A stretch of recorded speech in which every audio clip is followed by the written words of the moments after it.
Malala nasceu dia 12 de julho de 1997, em meio ao povo Pátio, no Vale do Swat. Desde pequena, seu pai sempre teve um carinho muito grande pela filha. Em 2009, houve a tomada do Vale pelo Talibã, e foi nesse momento em que ela começou a escrever seu blog contando as dificuldades que passava todos os dias pelas restrições feitas por esse grupo às mulheres, assim ficando bem famosa por conta de seu codinome, já que se ela usasse seu nome normal, ela seria pega. Durante esse momento, o Talibã começou a agir de forma muito violenta, causando meio que uma guerra entre os soldados que iam tentar defender o vale e os soldados talibãs, fazendo com que ela se tornasse refugiada.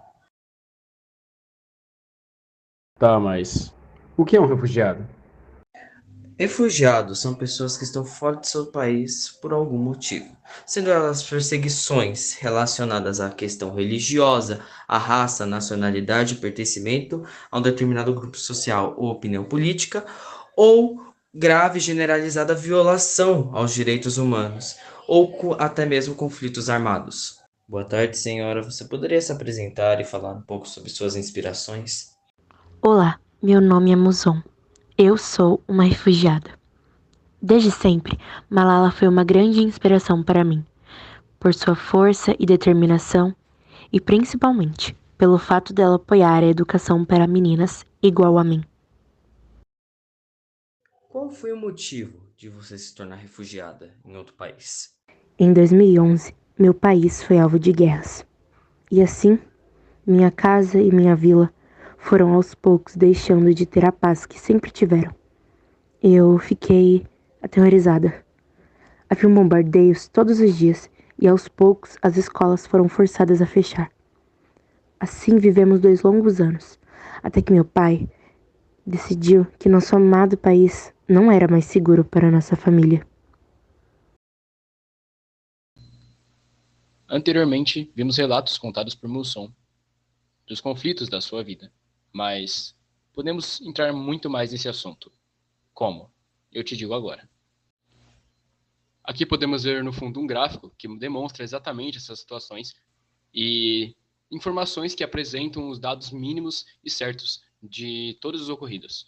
Números, vários dados e fontes, como por exemplo a Ucrânia, que passa por uma situação de guerra crítica, em que leva a dar um exemplo para nós do que seria e como vive essas pessoas que têm que se refugiar imediatamente.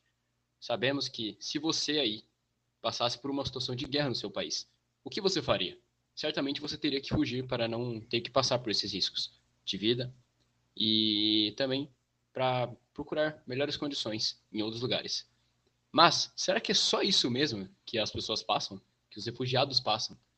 É apenas isso que acontece? Eu acho que não. Que tipo de violência você sofreu por conta de ser refugiado? Assim que saímos de nosso país, eu não conseguia nem imaginar como eram os campos de refugiados, mas com certeza eram melhores do que a nossa casa naquele momento. Diante disso, nós fugimos, como tantas outras famílias, com medo e sem saber o que o futuro estava nos reservando. Passamos então pela fronteira da Jordânia, chegando enfim ao campo de refugiados. Ficamos tão agradecidos que nem nos importamos de início de termos ficado numa minúscula tenda, improvisada de 13 metros quadrados, e tivemos sorte de termos ficado todos com parentes. Essa não era a mesma sorte de todos, até porque muitos refugiados dividiam tenda com pessoas desconhecidas, o que podia resultar em estupros e até mesmo mortes. Bom, levando em consideração os campos de refugiados, afinal, sabemos o que são eles? Bom, recebem o nome de campos de refugiados determinadas áreas onde se reúnem pessoas deslocadas de suas moradias originais devido a fatores políticos, sociais, naturais ou econômicos, localizados no mesmo país ou região de conflito, na fronteira ou em outro lugar próximo. Os campos de refugiados são assentamentos de estruturas precárias, de estadia temporária, teoricamente, e com condições sanitárias mínimas, ocupados geralmente por populações sem qualquer renda ou que perderam todas as suas posses. Bom, esses campos, como foi dito, são áreas que se reúnem pessoas deslocadas de suas moradias, que, bom, sabemos que eles passaram por situações críticas, de situações de risco de vida, entre guerras, conflitos políticos, no caso, sociais, por conflitos familiares e etc., ou, tipo, naturais e econômicos. Isso leva as pessoas a terem obrigatoriamente que se deslocar para outros lugares para evitar com que aconteça deslizes nas suas vidas e que pode até levá-las à morte. E falta de educação também, por falta de atendimento e atenção aos estudos, por conta que sabemos que as pessoas não vão ter acesso à escola se ficarem ter que meio que fugindo dessas situações. Nos campos de refugiados, há milhões de pessoas sem um destino ou perspectiva, que não sabem se poderão retomar a antiga vida e voltar às suas terras de origem. Esse é outro aspecto do problema que é considerado pelos profissionais dedicados ao auxílio de ocupantes desses campos. A ajuda humanitária é temporária e dificilmente resolve os graves problemas que têm essas pessoas. Por isso mesmo, a ONU e seu órgão, ACNUR, buscam constantemente sensibilizar os líderes dos países desenvolvidos para que disponibilizem fundos, projetem mecanismos e ações que permitam a essas pessoas se reerguerem e terem um futuro em paz e com uma qualidade de vida adequada. Além da Buzum, temos outra menina que passou por uma tragédia por conta de sua origem.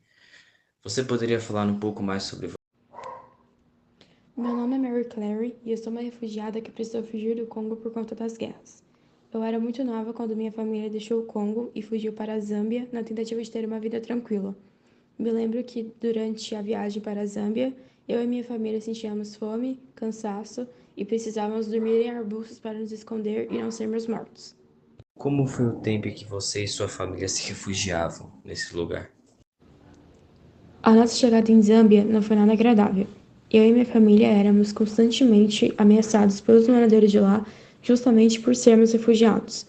Depois que minha família começou a se estabilizar financeiramente, nós conseguimos uma casa, porque até então nós morávamos em uma tenda de plástico num campo de refugiados, onde havia pouco espaço para 7 pessoas morarem, já que a minha família era composta por mim, meus 4 irmãos e meus pais. Como contado e relatado anteriormente por Mary Clary, sua situação de vida, ela teve que se refugiar, obrigatoriamente, claro, por conta de guerras e problemas políticos. Isso é um dos maiores motivos que leva os refugiados a ter que se deslocarem a outra região, do qual não estão acostumados, o que leva a sofrerem xenofobia, o pior tipo de preconceito, que vamos falar mais tarde, claro, né? Mas sabemos que isso pode ser representado de outra maneira mais exata. Atualmente, há gráficos e dados exatos que podem nos mostrar exatamente como que esses refugiados estão situados atualmente. Números e porcentagens exatos que podem nos mostrar. Vamos ver isso agora. Apresentando a principal fonte e os principais países de origem, mais de 2/3 de todos os refugiados e venezuelanos deslocados no exterior vieram de apenas 5 países. E esses países são Síria, Venezuela, Afeganistão, Sudão do Sul e Myanmar. Aí apresenta os números de deslocados, que foi Síria, 6,8 milhões, Venezuela, 4,6, Afeganistão, 2,7 milhões, Sudão do Sul, 2,4 milhões e Myanmar, no último local, 1,2 milhões de refugiados. Que tipo de violência você sofreu por conta de ser refugiado? Quando nos mudamos para a casa nova, em uma noite, um grupo de justiceiros conhecidos por aterrorizarem refugiados apareceu. Todos eles armados com facas e facões e cercaram minha casa, onde começaram a gritar ameaças para os meus pais. Eles invadiram a minha casa e pegaram a minha mãe, que foi brutalmente arrastada para o meio da rua e atacada. Logo em seguida, pegaram meu pai, onde eles deram várias facadas em sua cabeça. Felizmente, meu pai sobreviveu, e já minha mãe não teve a mesma sorte. Como pudemos ver anteriormente, também apresentado por Mary Clary, a xenofobia é um caso muito perturbador e o pior tipo de preconceito para afetar a vida das pessoas que tentam se erguer após se refugiarem de suas regiões natais. O porquê disso atrapalhar? Muitos motivos. Mas quais são eles? Bom, antes de qualquer coisa, vamos explicar o que é a xenofobia. Ela se trata da discriminação contra estrangeiros e sua identidade nacional, geralmente sendo uma reação ao medo provocado por uma ignorância sociocultural de que haja algum conflito entre o grupo interno do indivíduo e o grupo externo específico. Portanto, ela pode ser considerada um preconceito de classe, racial, étnico, cultural e entre vários outros. Ela possui dois tipos principais, sendo eles a xenofobia cultural, que se trata da rejeição a objetos, tradições e símbolos que estão associados a outro grupo ou nacionalidade, e a xenofobia do imigrante, que se trata da rejeição da pessoa que saiu do seu país de origem e veio ao do indivíduo. Ela muitas vezes sobrepõe preconceitos incluindo racismo e homofobia, mas há distinções. Enquanto o racismo e a homofobia, entre outras formas, são baseadas em características específicas, a xenofobia geralmente está enraizada na percepção de que os outros membros de um grupo externo são estranhos à comunidade interna.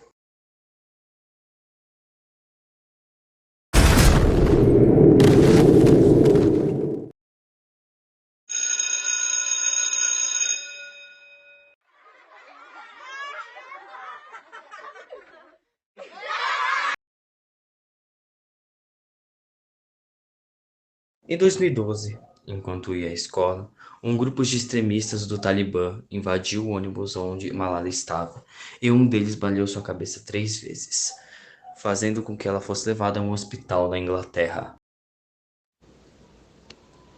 Uma das dificuldades enfrentadas principalmente pelos refugiados é o acesso à educação de qualidade. Em escala global, há um grande número de crianças e adolescentes refugiadas que não estão matriculadas em instituições de ensino. Isso prejudica muito no desenvolvimento e na questão do refugiado se reerguer economicamente, quanto em outros fatores, pois a educação é um dos principais pilares da vida. Muitas refugiadas têm sua conexão com a educação diminuída drasticamente durante suas vidas, por conta dos problemas que as levam a se refugiarem e encontrarem um ambiente onde possam estudar tranquilamente e absorver informação é muito complicado para essas pessoas. A educação pode ser protetora, já que reduz a vulnerabilidade das meninas à exploração, violência sexual, gravidez na adolescência e o casamento infantil. Muitas das garotas são barradas de ter acesso à educação ou limitação de chance em relação a isso, ou por proibição dos pais por conta de crenças ou algo mais externo que já envolve problemas maiores.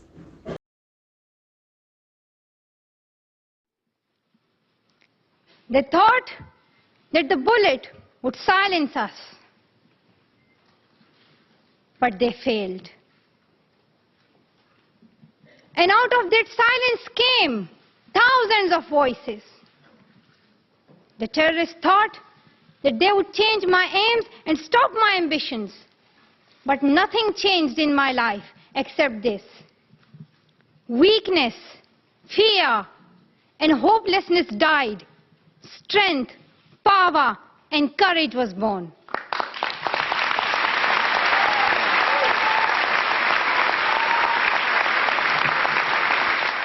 I want education for the sons and daughters of the Taliban and all the terrorists and extremists. I do not even hate the Talib who shot me. Even if there is a gun in my hand and he stands in front of me, I would not shoot him. This is the compassion that I have learned from Muhammad, the Prophet of Mercy, and Jesus Christ and Lord Buddha. This is the legacy of change that I have inherited from Martin Luther King, Nelson Mandela, and Muhammad Ali Jinnah. This is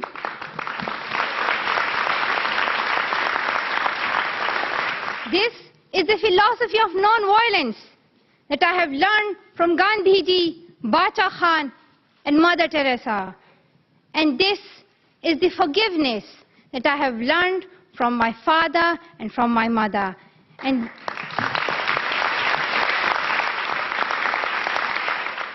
so let us wage a global struggle against illiteracy, poverty, and terrorism.